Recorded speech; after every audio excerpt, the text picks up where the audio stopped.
أعوذ بالله من الشيطان الرجيم بسم الله الرحمن الرحيم يا أيها الناس قد جاءكم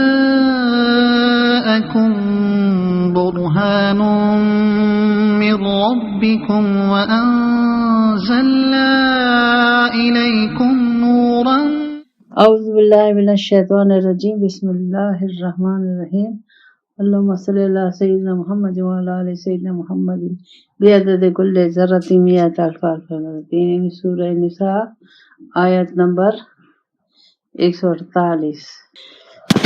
اچھا، اب ہم اس میں اللہ تعالیٰ میں سے کیا چاہتا ہے کہ میں کیسی زندگی گزاروں، اللہ کا قرب میں کیسے حاصل کروں، اللہ کی بندگی میں کیسے کروں، تو اس کا طریقہ اللہ تعالیٰ مجھے بتا رہا ہے۔ اللہ کہتا ہے لا یحب اللہ جہرہ بالسوء من القول الا من ظلم وکان اللہ علیما سمیعا علیما۔ اللہ تعالیٰ کو پسند نہیں ہے کہ ہم اونچی آواز میں کسی قسم کی بات کریں، اللہ پسند نہیں کرتا، مگر اگر کسی پہ ظلم ہوا ہے تو اس کو اجازت ہے کہ وہ فریاد کر سکتا ہے، اونچی آواز میں بات کر سکتا ہے، لیکن اس کے علاوہ اللہ تعالیٰ کو بالکل نہیں پسند کہ وہ سنتا ہے، وہ جانتا ہے۔ اچھا، اب ہمیں اس کو سمجھنا ہے۔ اللہ تعالیٰ کو کسی لحاظ سے بھی ہم جو آپس میں اونچی آواز سے ایک دوسرے سے بات کرتے ہیں اور برے طریقے سے ایک دوسرے کو خطاب کرتے ہیں، ایک دوسرے کو جو ہماری عام بات چیت ہے وہ بھی ہماری عام بات چیت بھی صحیح نہیں ہے، اللہ تعالیٰ کو پسند نہیں ہے، تو اب وہ ہمیں چھوڑنی ہوگی بالکل۔ اگر کسی نے میرے ساتھ زیادتی کر دی ہے، کسی نے مجھے تکلیف دے دی ہے، جسمانی تکلیف دی ہے، مالی تکلیف دی ہے، روحانی تکلیف دی ہے، دونوں لحاظ سے اللہ تعالیٰ کو پسند نہیں ہے کہ اس کو میں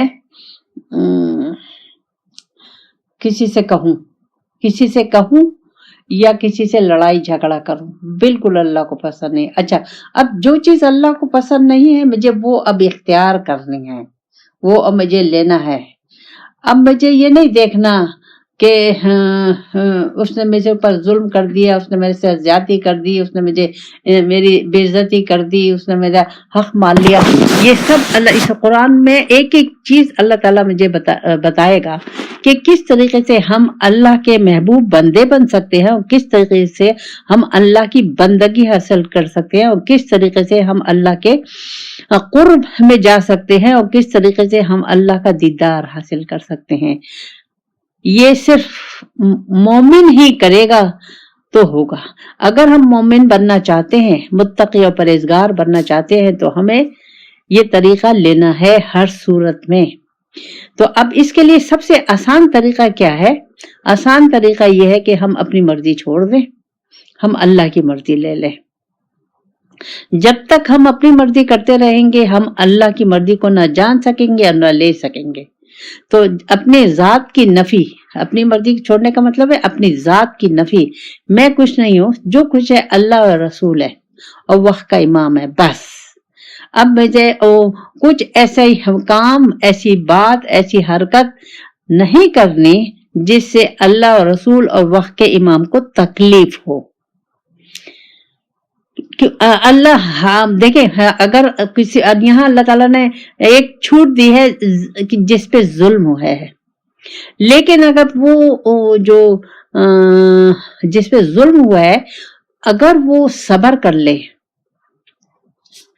اور اللہ پہ چھوڑ دے تو کیا اللہ نے سنا نہیں؟ اللہ جانتا نہیں؟ یہی چیز اللہ تعالیٰ مجھے سکھا رہا ہے۔ اگر وہ اس میں صبر کرنے کے وہ ہے کہ اگر مظلوم ہے اور غریب ہے تو چلو وہ تو صبر کر لے گا کیونکہ اس کی مجبوری ہے، اس کی کوئی طاقت نہیں ہے، لیکن اصل جو فائدہ ہے وہ ہے طاقتور کو، کہ اگر طاقتور پہ کہیں زیادتی ظلم ہوا ہے اور طاقت ہونے کے باوجود بدلے کی طاقت لینے کے باوجود اگر وہ درگزر کرے اور معاف کرے اور خاموش ہو جائے تو اللہ تعالیٰ کو یہ چیز پسند ہے۔ تو اس میں اللہ تعالیٰ مجھے بالکل اونچی آواز میں اللہ کو یہ چیز پسند نہیں ہے کہ ہم کسی قسم کی کسی کے ساتھ اونچی آواز میں بھی بات کریں۔ اب جیسے رسول پاک صلی اللہ علیہ وسلم، آپ کو معلوم ہے کہ جب صحابہ دیہاتی جب آتے تھے تو وہ زور زور سے رسول پاک صلی اللہ علیہ وسلم کو حجرے سے باہر زور زور سے پکارا کرتے تھے، تو اس صورت میں پوری ایک ادب کے اس میں پوری ایک سورت اللہ تعالیٰ نے نازل کر دی جس کا نام ہے سورہ حجرات، اور وہ ابھی تک ادب ہے۔ یہ نہیں ہے کہ حضور کے بظاہر حیات تھے تو وہ ادب تھا، لیکن ابھی تک وہ ادب کا طریقہ ابھی تک رائج ہونا چاہیے۔ اب تو ادب نہیں ہے لیکن ہونا چاہیے وہی ادب جو ان کی حیات میں تھا بظاہر۔ وہ تو حیات ہیں، ہمیں نظر نہیں آ رہے لیکن وہ حیات ہیں، تو ان کا جو ادب ہے، جو اللہ تعالیٰ نے جو طریقہ بتایا ہے بات چیت کا اور ملاقات کا، اٹھنے بیٹھنے کا، تو اس اللہ تعالیٰ کو وہی چیز پسند ہے۔ تو اب یہ قرآن جو ہے یہ اللہ کی پسند ہے۔ اس قرآن میں اللہ تعالیٰ نے جو چیزیں مجھے دی ہیں مجھے وہ اختیار کرنی ہوں گی۔ اگر مجھ میں وہ نہیں ہے تو مجھے چاہیے کہ میں وہ اختیار کروں، وہ اپنے میں چینجز لاؤں اور اپنے کو بالکل بدلوں۔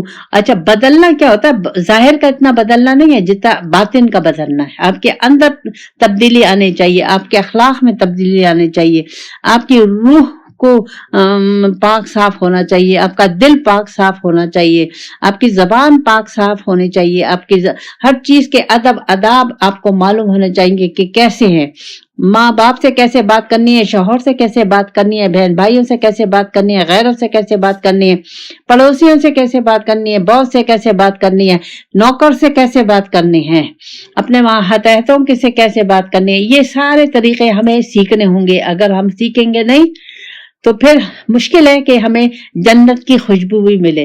تو یہاں آپ لوگ سمجھ لیں کہ اللہ تعالیٰ کو پسند نہیں ہے۔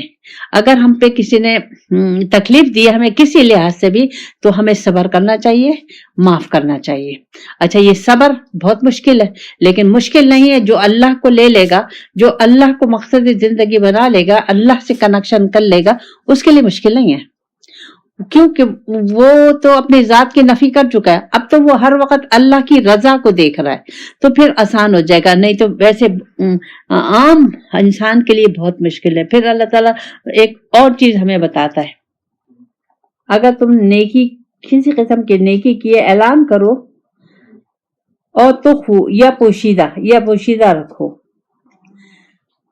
اور تافو عن سوء فإن اللہ کان عفوا قدیرا، اگر تم برائی سے درگزر کرو تو اللہ تعالیٰ معاف کرنے والا اور قدرت رکھنے والا ہے۔ اب اس کو آیت کو سمجھنا ہے۔ اللہ تعالیٰ مجھے کہہ رہا ہے کوشش کرو کہ تم جو نیکیاں ہیں ان کو تم اعلان نہیں کرو، ان کو پوشیدہ رکھو۔ اس میں حدیث ہے کہ ایک ہاتھ سے دو تو دوسرے ہاتھ کو خبر نہیں ہونی چاہیے، اگر سیدھے ہاتھ سے دے رہے ہو تو الٹے ہاتھ کو خبر نہیں ہونا چاہیے۔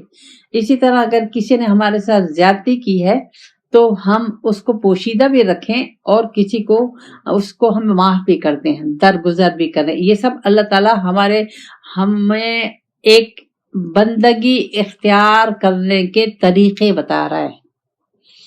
جب تک ہم یہ طریقے سیکھیں گے نہیں، عملی طور پر نہیں لیں گے، ہم اللہ کی بندگی نہیں کر سکتے۔ اگر نہیں کر سکتے تو کس کی بندگی کریں گے؟ اپنے نفس کی۔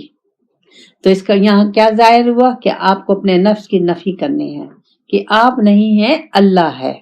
اللہ نے آپ کو پیدا کیا اپنے لیے، اور اب آپ کو اللہ کو لینے کے لیے اللہ کے حکم کو ماننا ہے، جو اللہ کہہ رہا ہے اس کو دل و جان سے قبول کرنا ہے اور اس کے مطابق زندگی گزارنی ہے۔ تو آپ کے لیے مشکل نہیں ہوگا اگر آپ اپنی رائے، اپنی خواہش اور اپنی عزت، اپنی دنیا کی زندگی، تن من دھن